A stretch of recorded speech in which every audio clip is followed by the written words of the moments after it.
Danny, we'll start with you. Thanks. Milan, we've asked a couple of the guys. This team didn't start the way you guys wanted to, obviously. Do you feel like and this is not a reference to Jeff Ward, but just as a group of players, do you feel like you guys were as ready and prepared as you needed to be for this season? Well, if you actually really look at it, we got 5 out of the first 6 points, and then we had a week off. And I think we kind of thought it was going to be easy after that, and maybe disrespected opponents and the schedule and all that type of stuff moving after that.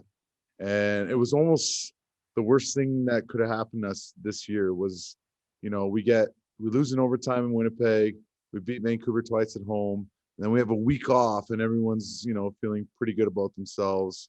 And, that's when things started to go the wrong way, and we never really dug ourselves out of the hole that we dug ourselves into. And I talked about it last week. You look at the season as a whole, we never really put together more than a 3-game winning streak. We never really went on a 7-2-1 or 8-8-1 or 9-1 run like the other teams that are playing in the playoffs right now did during the season. And when you're chasing the standings and chasing the game and trying to catch up, that's when you get yourself in trouble. And that's what happened to us, I think, after those first 3 games when we had that week off. So, you've won a Stanley Cup and you know what it takes. So I'm just going to ask directly. Do you believe that this kind of group as built is capable of competing for a Stanley Cup or winning a Stanley Cup? I definitely think so. I believed in this group going into this season, and I believe in this group moving forward. Obviously, there's going to be changes. And like you said, I've won a Stanley Cup. Even when you win a Stanley Cup, it's not the exact same team than the year after. So, and that's something as a player that you can't control, but all you can do is believe in what you want to believe in. And I still believe that we can win in the playoffs here in Calgary with this group. Thank you. Okay, we'll go to Aaron Vickers next. Well, on one of the themes today, but not just today, it's been through the last couple of seasons, maybe even predating your arrival to the team, but sometimes this group can get too high when things are going good and too low when things aren't going good. How does this group manage emotion better moving forward? And is that something that's driven by leadership, or is that something that's got to be driven by each individual? I think it's driven. I honestly, I think it's driven by both, by leadership and by individuals. And I think that's where having a coach like Darryl with this group helps manage that, because he makes sure that the highs don't get too high, and if things are low, he'll make sure that things don't get too low. So when you have a head coach like him that's taking the charge, it takes a lot of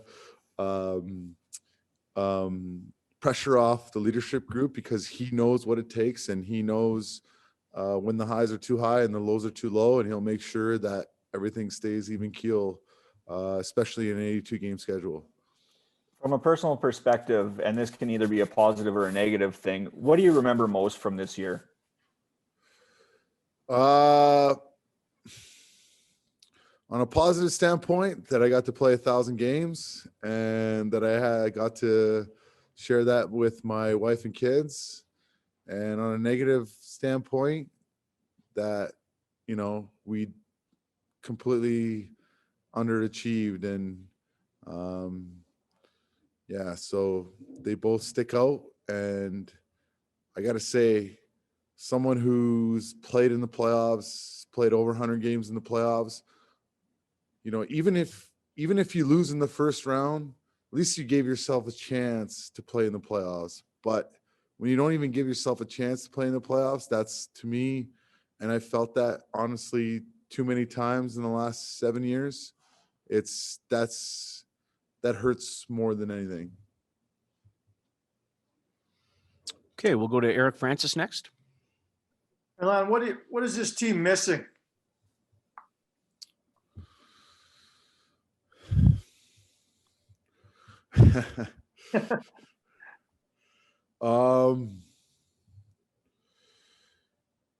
It's funny. It's this team has shown signs of greatness in the past and in the near past, resiliency and sticking with it and pulling through and all that type of stuff. And for whatever reason, it just wasn't there. Like, Eric, how many times did we score a 6-on-5 goal this year? And I remember watching in Edmonton 2 years ago, how many times did the Flames score a 6-on-5 goal to tie a game, to take it to overtime and actually win it? And it was probably, we can count on both hands how many times they did that. So it's just getting back to the mindset of being resilient. It's getting back to the mindset of wanting to win. And I think it's just more of what it's missing. I think what's missing is between the ears more than anything. Okay, we'll go to Mark Steven next. Thank you, Milan. Kind of a follow-up to that. The feeling outside there is that there's a core group here, and you're in there because you're a veteran player that's had a lot of chances to move deeper into the playoffs. For whatever reason, despite significant individual achievements, it hasn't happened. What's the expectation and understanding about the core group there? Have you heard that talk, and do you expect changes to the core group? You're asking the wrong guy about changes and all that type of stuff. But I will tell you, when you play for individual achievements versus team achievements, this is what happens. You don't get to play in the playoffs. And when you play for team achievements, playing to win, for the division title, and home ice and all that type of stuff, and that's when things go well for you as an individual. So like I said, it's between the ears, and that's the mindset that we have to have this summer moving forward, and that's the mindset we have to bring into next season. Thank you. We'll go to Derek Wills next. Milan, before I ask my question, just wanted to thank you for being such a professional this season. You've been unbelievable to deal with. So thank you for that during some tough times. I know you've waived your no move clause for the purpose of the expansion draft, but you seem to take losses as hard, maybe harder than any of your teammates this season.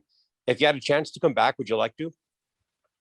Of course. I've really loved being a Flame. I've really loved this city of Calgary. I've really loved how much this city and this team and this organization has embraced me and my family.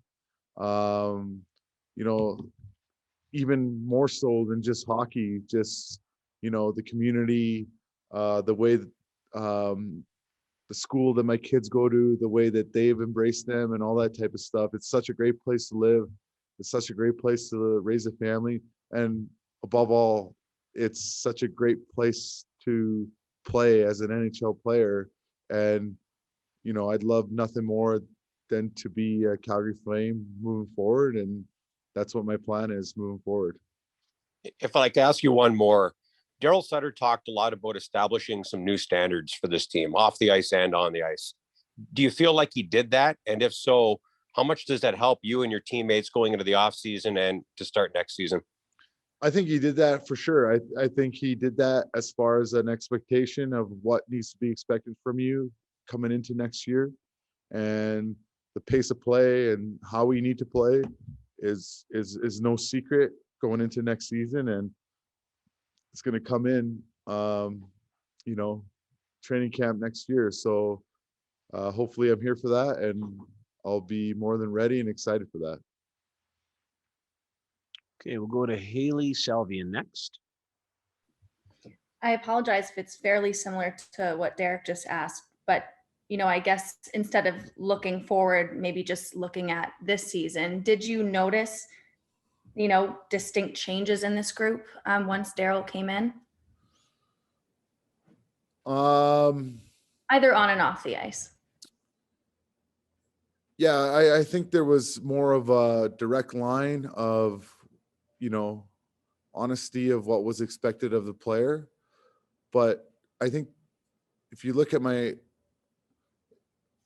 add on to your question, if I take last year versus this year, I feel like this year frustration creeped into our game more than anything. And that, that's not on Wardle, that's not on Darryl. I just think as a team, we just had so much more frustration because sometimes when you expect so much of yourself, you want to do so well. And it's just like, it's like quicksand. The harder you try, the more you dig.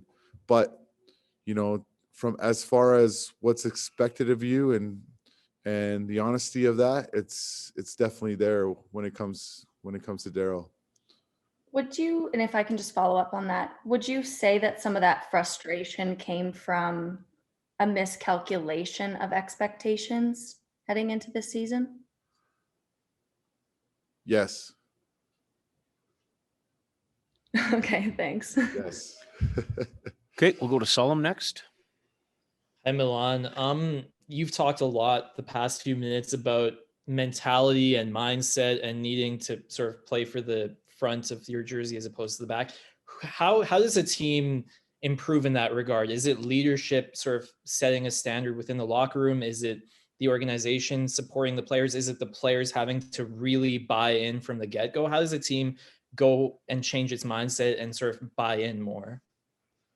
I think the way it changes is when, the individual completely buys into what, the team is trying to sell. And when everyone buys into it, regardless of, let's say you want to play 15 minutes, but you're playing 11 minutes, but you're winning and you're happy and you're still getting, what you get out of it. That's what feels good at the end of the day. But at the end of the day, you have to buy into it as an individual, because you can have the best, leaders in the world. We can even bring in, whoever the best coach is of all time and whoever the best captain is of all time. But as an individual, if you don't buy into it, it doesn't matter. So, I just think, you got to step outside your comfort zone sometime. I mean, I look at myself and, I went from a, first line top 6 guy and, now I'm, a guy that needs to accept what I am right now. And, when I do, and I help the team win, that's more satisfying than anything. And that's just one example of an individual stepping out of their comfort zone to do what's best for the team. And I think that's what needs to be done moving forward in order for the team to win. Okay, and again, going back to your Stanley Cup a decade ago, was there more of that element in those successful Boston teams than exist here? And again, how do you kind of? Well, I mean, look at it. It's still going on. It was a culture that we created back in 2007, and it built up to the 2011 win, and it's still going on. They're still playing the playoffs. They're still competing, and they're still, there's a standard that we set way back then that, if you ask that question to Taylor Hall, he'll tell you exactly what I'm telling you. There's a standard that you need to play to in order to be successful. And that's what it is. And finally, for me, do you look at it as your role then right now to help bring a standard to this organization? I think that's one of my biggest roles, and that's what I try to do on a day-to-day basis. And I bring it to practice. I bring it to pregame skate, and I do my best to bring it to a game. And I wear my heart on my sleeve, and I talk to you guys honestly, and I even talk to my teammates more honestly, and yeah, that's what I try to do. Thank you. All right, we'll go to Wes Gilbertson next. Milan, how does a team make that jump from maybe putting too much on individual to the, team above all else that you're talking about?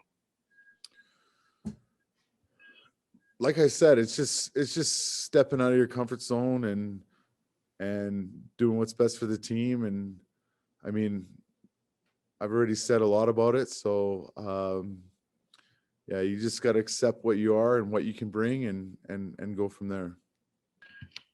Let me just switch gears real quick then. Obviously, you've been asked about the expansion draft already. There's a lot of people in this city, I think, trying to wrap their heads around the fact that Mark Giordano might be unprotected. I know you don't make the list, but can you just speak to Mark's significance to this group, both behind the scenes and on the ice?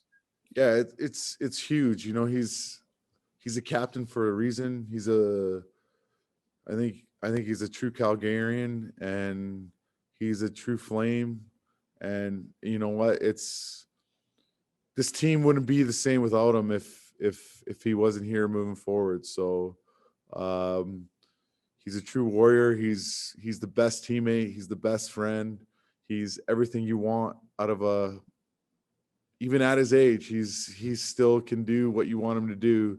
So I'm hoping and praying that we're still teammates moving forward.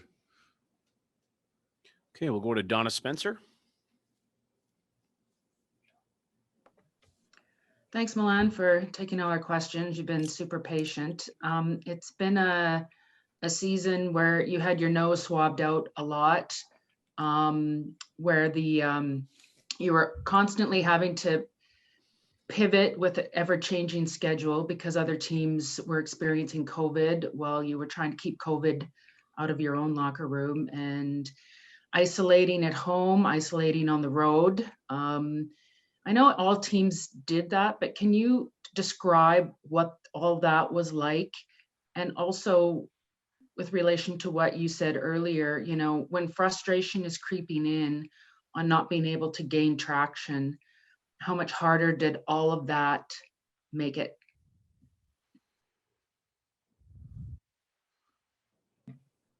Yeah, you know what? It made it a lot harder because when you're going through a tough time in the schedule or in a season, you know, sometimes the best time is to get together as a group and go do something to kind of like, you know, vent it out and have a good time. And unfortunately, with the circumstances, you're unable to do that. And, you know, we are a tight group, and from experiencing what I experienced last year here, that was one of our biggest assets was, you know, having the ability to go and, you know, talk about things, you know, and enjoy each other, have conversations, hang out together, all that type of stuff. But, you know, that wasn't possible this year because of all the restrictions and all that type of stuff. And, you know, I think, what was it? We were the last team this year to even get a COVID case. And when it happened, it didn't spread. So we were really good and self-conscious, and, you know, we stuck to the rules and all that type of stuff to make sure that, you know, we didn't have, you know, that outbreak and all that type of stuff. But in saying all that, you know, I feel like we were still lucky to be able to do what we were able to do in a time like this. You know, we still got to play the game that we love. We still got to go to the rink. We still got to, you know, play NHL hockey games and compete and all that type of stuff. So yes, as much as it sucked, you know, we also did get the benefit of playing in the NHL this year. Thank you. Okay, and our final question will go to Peter Labardius. Milan, you've been around a long time. I've always believed that mentorship and leadership going way back has meant a lot. You've seen, even with this coaching change, young players, there's been some hard nights, some hard lessons, and you have some really good relationships, I'm pretty sure, with some of those people. When they come to you, how do you deal with that? And how do you support them to kind of go forward and understand what it's going to take? You know, sometimes it's as good as just giving them a hug, you know, just, you know, and, but everyone goes through tough times. I just try to put myself back in their shoes when I was their age and all that type of stuff, and, you know, try to help them battle through it. Luckily, I was lucky enough to experience a lot of good things at a young age, to learn how to deal with adversity and all that type of stuff. So when they do come to me, I, you know, try to share my experiences and all that type of stuff. And, you know, sometimes, you know, I try to tell them, you know, when there's criticism, whether it's from your teammates, your coaches, or you guys, you know, it's because, you know, you're not playing to the best that you can play. And, you know, I've dealt with,